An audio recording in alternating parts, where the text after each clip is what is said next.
Scott, 2 years ago, this exact primary race for the 117th State House seat played out for months at the voting booth and then in the courts. It was separated by just 4 votes.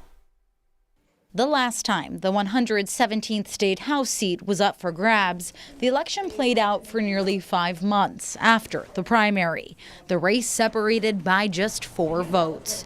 Representative Jamie Walsh eventually was declared the winner, and now he's running for a second term. Every vote counts, and I felt like I was winning by a landslide on election night. I was leading by 8 votes. 5 months later, it was 4. He's facing off against Republican challenger Bill Jones. Jones is best known for his roles with Volunteers of America.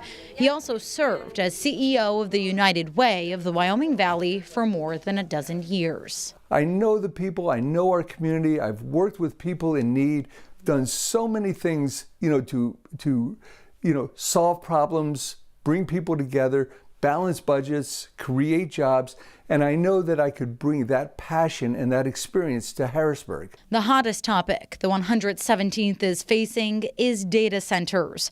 Walsh says he's working on introducing bills focused on reining in these projects, including a moratorium. They do not belong in the 117th district. It is where everybody in Luzerne County goes for recreation, for hiking, biking, hunting, fishing.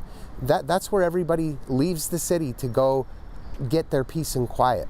That's why a lot of people moved there, was for peace and quiet, not to have their neighborhood turned into an industrial complex. While Jones says it's all about location. For me, it's never been an easy yes or a hard no. It's a matter of where. We really have thousands and thousands of acres of mine-scarred land in Luzerne County. I think the state should have been working with the developers to put these data centers where they would be welcome.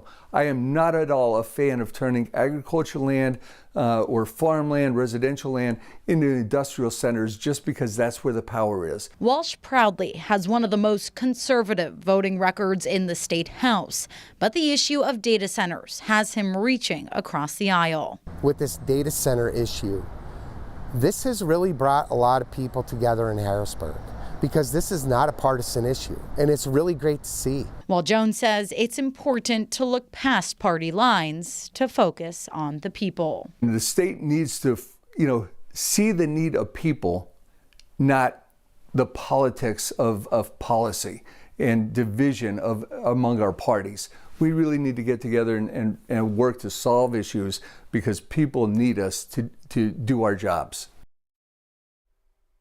The winner of this race will square off against Democratic challenger Jeremy Benscotter in November.